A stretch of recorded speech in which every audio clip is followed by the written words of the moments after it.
Hello, and welcome to the Office of the Patriot. If you are a returning viewer or subscriber, welcome back, and thank you for your continued viewership. It is appreciated. If this is your first time to my channel, well, congratulations on finding it. I hope you find the content worth coming back for. My name is Myron Ybarra, and I'm your host. In my last episode, I concluded my presentation with the somber message that the likelihood of Americans getting rid of the politicians and/or bureaucrats who are weaponizing law enforcement is minimal at best.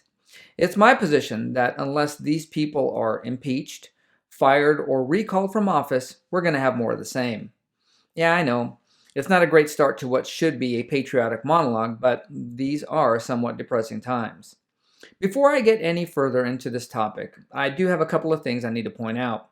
First, I'm going to reference a series of books authored by Piers Anthony. He's a science fiction writer.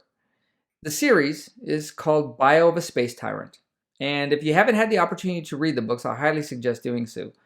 They are very entertaining. However, since this book series is germane to my point in this presentation, there's going to be spoilers, so watch out. Next, I would like to get your take on what you believe will be the fate of the United States in the future. Do you believe Americans will ever get to the point where individual liberty, freedom, patriotism, and personal responsibility will once again be the hallmark of our United States? Or do you believe that we will ultimately succumb to a socialist, communist, one-party rule?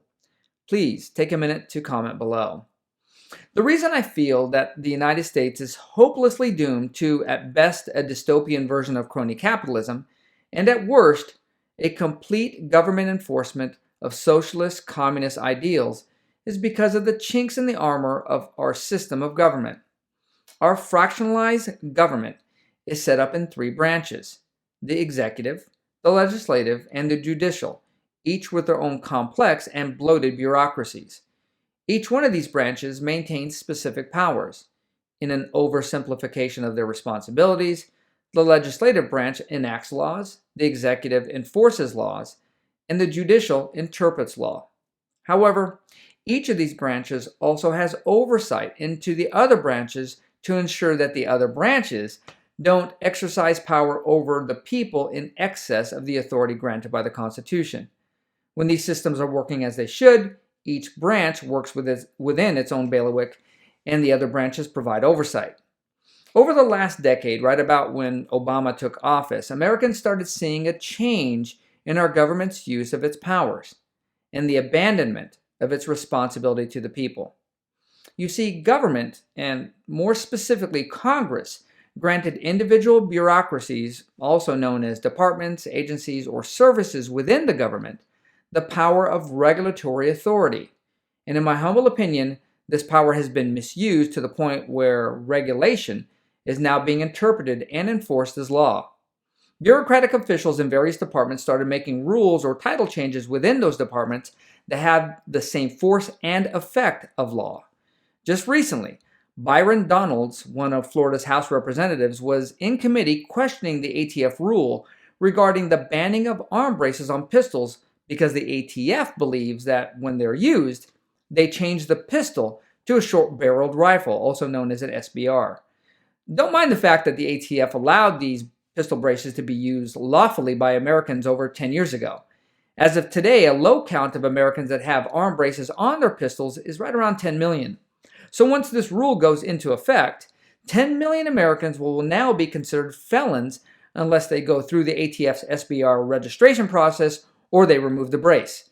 If this was law, it would actually be illegal because the United States Constitution forbids laws that makes something illegal that was once legal. This is called ex post facto.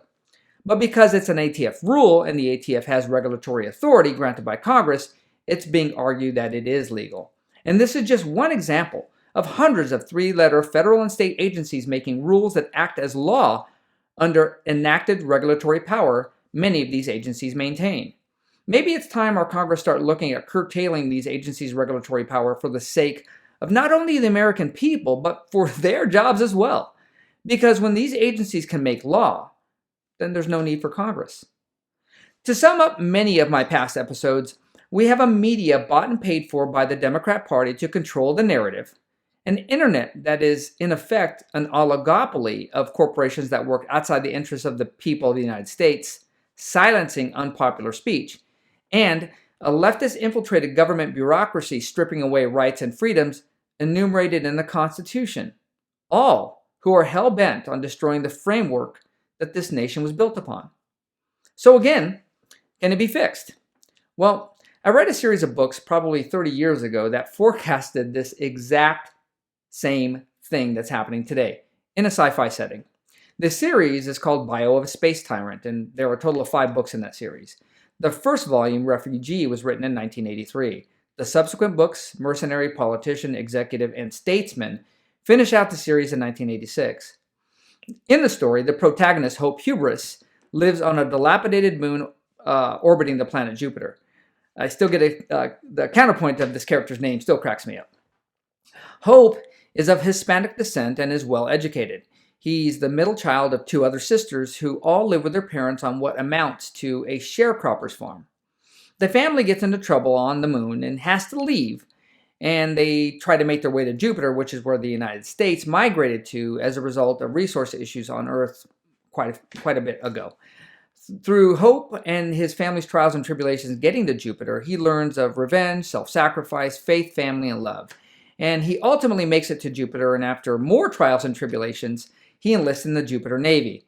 During his tour in the Navy, he promotes quickly as a result of his skill in dealing with all of his adversaries. He's pretty ruthless. During his tenure, he begins making many influential contacts that will later be critical to his political aspirations. Hope ultimately runs for president of Jupiter and wins the election. However, the sitting president refuses to relinquish power and stays at the seat of office. Ultimately, Hope has no choice but to use his military contacts to remove the sitting president by force. As a result, the constitutional republic that Jupiter once had is now a dictatorship. What makes the series of books interesting and unique is Hope Hubris was not a typical dictator. Although his title in the books is the Tyrant of Jupiter, he didn't act like one. He was actually benevolent. He saw corruption within all branches of government, much like what's happening today. And he started making changes to reset Jupiter back to its founding principles, just like what most conservatives want with the United States. Hope did away with the entire legislative branch. He appointed cabinet members who dealt with him directly. He maintained an open press. He mandated English as a national language. He maintained all the tenets of the First Amendment. He minimized government public assistance and encouraged free market capitalism with minimal government intervention. Kind of sounds like the United States we once had now, doesn't it? Now, just so you understand, Piers Anthony is a Democrat, and many of the ideologies of Hope Hubris mirror that. However, these are the ideologies of Democrats in the 80s and 90s, and not the progressive radicals we have today. For those of you who may be reading into my presentation today believing that I'm advocating for using force to overthrow our government, that's not what I'm saying. And let me repeat for the slow people in the back of the room, I am not advocating for using force to overthrow our government. What I am saying is that it's going to take a significant change in elected and appointed leadership to move us back away from the black hole of socialism and communism and back into the light of capitalism, freedom, and liberty. Well, that concludes this presentation of Office of the Patriot. If you enjoyed what was presented, please take the time to like, subscribe, and share my channel on your social media. It is appreciated. And as always, have a great day and stay safe out there.